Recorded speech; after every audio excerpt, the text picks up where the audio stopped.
Hi guys, हमारे YouTube channel playing with English में आप सभी का स्वागत है। और ये सेकंड सेशन है हमारा आर्टिकल का। तो हम आर्टिकल के बारे में पढ़ रहे थे। वो है ओमिशन ऑफ आर्टिकल। ये मैंने कुछ सेंटेंस लिखे हैं, इनके द्वारा हम ओमिशन ऑफ आर्टिकल के बारे में जानेंगे। तो पहला सेंटेंस है, the fear is the main reason for superstitions. अंधविश्वास, डर है वो अंधविश्वास का मुख्य कारण है। तो यहाँ पे जो फियर है वो एक एब्स्ट्रैक्ट नाउन है, और एब्स्ट्रैक्ट नाउन से पहले द आर्टिकल का यूज नहीं होगा। द आर्टिकल का यूज नहीं होगा एब्स्ट्रैक्ट नाउन भाववाचक संज्ञा से पहले, इसलिए यहाँ पे हम द आर्टिकल का यूज नहीं करेंगे। अब ये हमारा सेंटेंस बिल्कुल ओके है, बिल्कुल करेक्ट है। He is suffering from the cancer. वो कैंसर से पीड़ित है या कैंसर से जूझ रहा है। तो यहाँ पे भी देखिए रोग है, कैंसर कोई रोग है, और रोग से पहले जो द आर्टिकल का यूज है वो गलत है, इसलिए रोगों के नाम से पहले द आर्टिकल का यूज नहीं होता है। हालांकि कुछ जो पर्टिकुलर डिजीजेज हैं जिनके लिए मैं पहले वीडियो में मैंने बता चुका हूँ कि उनके नाम से पहले द आर्टिकल का यूज होता है। तो यहाँ पे द आर्टिकल का यूज नहीं होगा। Neha is poor in an English. अब यहाँ पे एन इंग्लिश क्या है, यहाँ पे language, as a language use हो रहा है या एज ए सब्जेक्ट यूज हो रहा है। तो यहाँ पे ये एज ए सब्जेक्ट यूज हो रहा है, और एज ए सब्जेक्ट यूज हो रहा है, इसलिए यहाँ पे क्या, लैंग्वेज के पहले भी कोई आर्टिकल नहीं आता, और यहाँ पे ये सब्जेक्ट के रूप में यूज हो रहा है, इसलिए यहाँ पे क्या है कि और एन आर्टिकल का यूज नहीं होगा। अगले सेंटेंस की तरफ बढ़ते हैं। They took look like a brother and a sister. तो ए ब्रदर एंड सिस्टर ये क्या है, पूरा का पूरा जोड़ा है, मतलब समूह में एक। तो जोड़े से पहले या समूह से पहले और ये ए आर्टिकल का यूज नहीं होगा। और लास्ट वाला है, the most essential tool in the cricket are the bat and the ball. तो यहाँ पे देखिए द मोस्ट एसेंशियल टूल, जो क्रिकेट के अंदर जो सबसे अहम सामग्री है वो क्या है, बैट एंड बॉल हैं। लेकिन इसके अंदर क्रिकेट से पहले क्या लगा हुआ है, द आर्टिकल लगा हुआ है। क्रिकेट किसी खेल का नाम है, किसी गेम का नाम, और उससे पहले द आर्टिकल का यूज हुआ है, ये भी गलत है। तो आइए हम इनको देखते हैं एक बार और। सबसे पहले वाला सेंटेंस क्या है, एब्स्ट्रैक्ट नाउन का है, इसलिए मैंने ए भी लिख दिया है। दूसरा सेंटेंस है और इसमें डिजीजेज के बारे में है, डिजीजेज यानी रोग, और रोग को और क्या कहते हैं हम, बीमारी। और तीसरा सेंटेंस में क्या है, किसके बारे में है, विषय के बारे में है। विषय के बारे में है तो विषय के लिए वी हो जाएगा, हालांकि छोटी वी लिखते हैं हम, बड़ी वी भी लिख सकते हैं। विषय के अंदर वैसे छोटी वी आती है, ये वी से ये। और ये मैंने brother and sister, father and mother, husband and wife, ये क्या है कि एक ग्रुप है, कपल है, जोड़े के रूप में। तो जोड़े के अंदर जब दो नाउन का यूज हो तो वहाँ पे कोई आर्टिकल का यूज नहीं आता है। तो यहाँ पे ये क्या है, जोड़ा। और ये क्या है, किसी खेल का नाम है। तो इसको हम एक ट्रिक से और याद कर लेते हैं।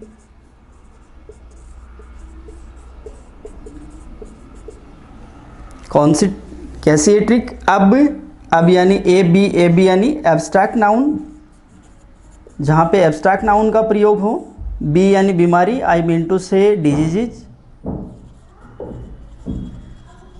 वी विषय, सब्जेक्ट।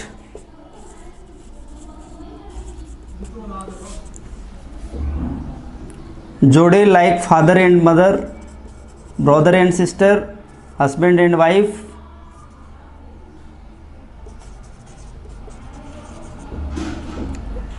आप इसको कपल भी कह सकते हो, वैसे कपल हस्बैंड वाइफ के कंटेक्स्ट में ज़्यादा यूज किया जाता है। और नहीं का मतलब है यहाँ पे और आर्टिकल का यूज नहीं होगा, नो आर्टिकल। इस नहीं का मतलब नो आर्टिकल होगा। और खेलती यानी जहाँ पे खेल होंगे, गेम्स होंगे, वहाँ पे भी किसी आर्टिकल का यूज नहीं होगा। अब बीवी जोड़े से नहीं खेलती है। ये हमारी एक छोटी सी ट्रिक है जिससे हम इनको आसानी से याद रख सकते हैं। It was by a mistake that he fell down from the wall. अब इस वाक्य को देखते हैं। It was by a mistake, ये गलती से हो गया था। That he fell down from the wall, कि वो दीवार से गिर गया। इस सेंटेंस के अंदर और आर्टिकल संबंधित जो एरर है वो कहाँ पे है, क्योंकि बाई ए मिस्टेक नहीं होता है, बाई मिस्टेक होता है। और अगले वाक्य में हम देखेंगे she went alone so she might be in a danger. कि वो अकेले गई है, हो सकता है वो खतरे में पड़ जाए या उसे कोई खतरा हो जाए। तो इसमें भी, और ये यहाँ पे इन ए डेंजर नहीं होता है, इन डेंजर होता है। ये कुछ फिक्स फ्रेजेज हैं, ये मैंने 2 उदाहरण इसलिए लिए हैं क्योंकि ऐसी और भी फिक्स फ्रेजेज हैं जिनके साथ में कोई आर्टिकल नहीं आता है। ये कुछ फ्रेजेज हैं जिनके साथ में क्या है कि और कोई आर्टिकल यूज़ नहीं होता है। एक्चुअली इनके साथ में क्या है कि जैसे इन डेंजर यहाँ से पहले और ज़्यादातर क्या है कि ए लगा करके आपको एग्जाम में दे दिया जाता है। जैसे in a danger, give an ear, by a mistake, at a home, take a heart, to lose a heart, catch a fire, to set a fire. इस प्रकार से आपके वाक्य दे दिए जाते हैं एग्जाम के अंदर, सेंटेंसेस, लेकिन इनके अंदर कोई आर्टिकल यूज नहीं होता है। तो आइए हम इनको कई बार क्या है कि याद करते हैं लेकिन भूल जाते हैं और पता ही नहीं चलता है कि भाई इनके साथ में लगाना था या नहीं लगाना था, क्योंकि एग्ज़ाम टाइम पे और एग्ज़ाम हॉल में इतने कन्फ्यूज्ड रहते हैं कई बच्चे कि वो भूल जाते हैं या फिर वो कन्फ्यूज हो जाते हैं। तो इसको बहुत ही एक अच्छी छोटी सी स्टोरी के ज़रिए हम इनको बहुत अच्छे से याद कर सकते हैं। जैसे 2 फ्रेंड थे और एक फ्रेंड का उनमें बर्थडे था। तो बर्थडे के दिन क्या हुआ कि और उसने मतलब अपने फ्रेंड को इनवाइट किया, शाम का समय था, लेकिन उसका दूसरा जो फ्रेंड था वो क्या था, लेजी था और वो थोड़ा लेट हो गया जाने के अंदर। और जैसे ही वो फिर बाद में तैयार होकर के जाने लगा अपने फ्रेंड की बर्थडे पार्टी को अटेंड करने के लिए, तो जैसे ही वो घर से निकला, कौन आ गया, उसके पिताजी आ गए। तो ये तो मेरी कहानी की भूमिका थी कि उसके पिताजी आ गए। अब चलते हैं मेन कहानी पे। तो उसके पिताजी ने उसको वापस घर भेज दिया कि कहाँ जा रहे हो, बाहर कोरोना काल चल रहा है, कोरोना वायरस का टाइम है और बाहर क्या है, खतरा है, बाहर क्या है, खतरा है, तो इसलिए तुम बाहर मत जाओ और वापस घर चले जाओ। अब वो अनमना सा क्या हुआ कि वापस और पिताजी के साथ में, अपने पापा के साथ में और घर आ गया, लेकिन उसका मन तो वहीं बर्थडे पार्टी में अटका हुआ था, इसलिए वो गुमसुम सा बैठ गया और अपने पिताजी से मतलब वो बाहर जाने की जिद करने लगा। इतने में ही दूसरा जो दोस्त था वो उसका वेट कर रहा था ना, तो उसने उसको फ़ोन किया, तो उसका फ़ोन बार बार बज रहा था।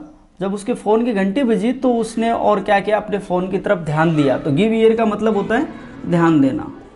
तो क्या किया उसने, अपने फ़ोन की तरफ ध्यान दिया और उसने बोला कि यार मैं लेट हो गया यार, अब तो पापा आ गए, अब मैं नहीं आ सकता।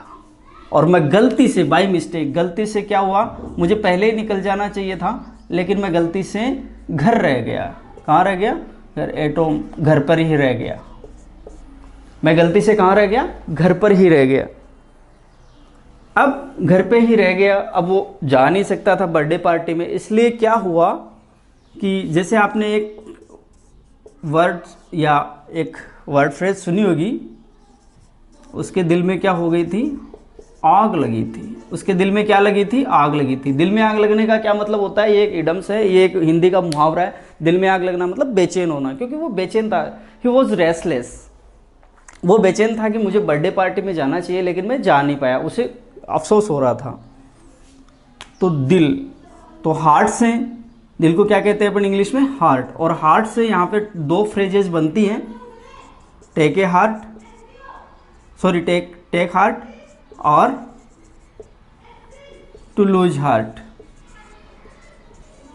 और आग को इंग्लिश में क्या कहते हैं, फायर। तो फायर से भी 2 फ्रेजेस बनती हैं, टू कैच फायर और टू सेट फायर। इनके साथ में और आर्टिकल यूज नहीं होते हैं।